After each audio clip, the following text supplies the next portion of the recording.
النوع الثاني من البشرة هو عكس البشرة الدهنية، وهي البشرة الجافة.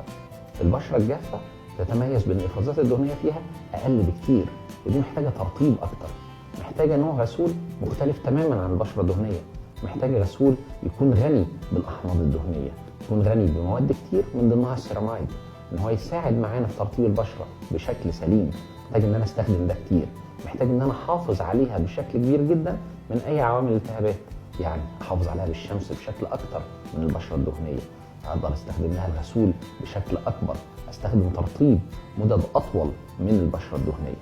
مرطبات هنا مهمة جدا جدا جدا، لابد من استخدامها باستمرار وبكثافة عالية علشان اقدر اوصل بالبشرة الجافة لان هي تبقى في حالة طبيعية ما تتأثرش بالعوامل الخارجية، لان هي بتبقى سريعة الجفاف. اللاير السطحية اللي هي بتبقى حامية الجلد من كل الحاجات اللي ممكن تدخل جوه تبقى سريعة ان هي تتأثر، ويبتدي يدخل كل عوامل ومسببات الحساسية من الخارج الى الداخل، تبتدي تعمل لنا مشاكل كتير. عشان كده العناية بالبشرة الجافة مهم جدا، بالذات في فصول الشتاء لما بتزيد جفاف الجو بيبقى عندنا رطوبة موجودة تؤدي الى ان البشرة مش متماسكة، مش قادرة ان هي تحمي نفسها، فلازم ان احنا نعتني بيها بشكل افضل من كده. النوع الثالث هو البشرة المختلطة. البشرة المختلطة عادة بيبقى منتصف الوجه فيها منطقة الجبهة والأنف وما حولها بتبقى تميل إلى الدهنية، لكن بيكون الجزء المتبقي من الوجه مختلف، ما بيبقاش دهني، ممكن يبقى معتدل، ممكن يبقى يميل إلى الجفاف قليلا. وهنا لازم ناخد بالنا إن إحنا ما نستخدمش لكل جزء من البشرة نفس الروتين أو النظام المعتاد.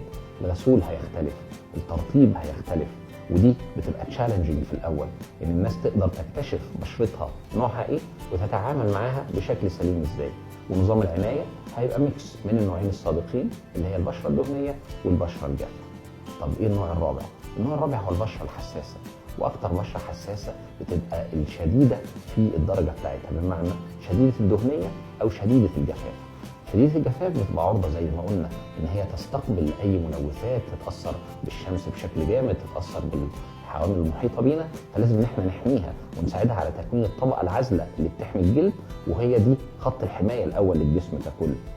الحاجة الثانية البشرة الشديدة الدهنية بتبقى عرضة للإصابة في حب الشباب، دي برضو لو ما قدرناش ان احنا ننضفها بشكل كويس تبقى حساسة جدا من كتر تراكم الدهون على البشرة، في تحصل معانا حساسية واللي بنسميها الإكزيما الدهنية للجلد. البشرة الحساسة لازم نعتني بيها بشكل خاص. المواد المستخدمة لازم تبقى في أبسط صورها، ما ينفعش نستخدم أي حاجة قد تؤدي لحساسية، ولو حصل أي تحسس للجلد من أي مادة لازم نوقفها فورا ونبتدي نستخدم بدايل لده.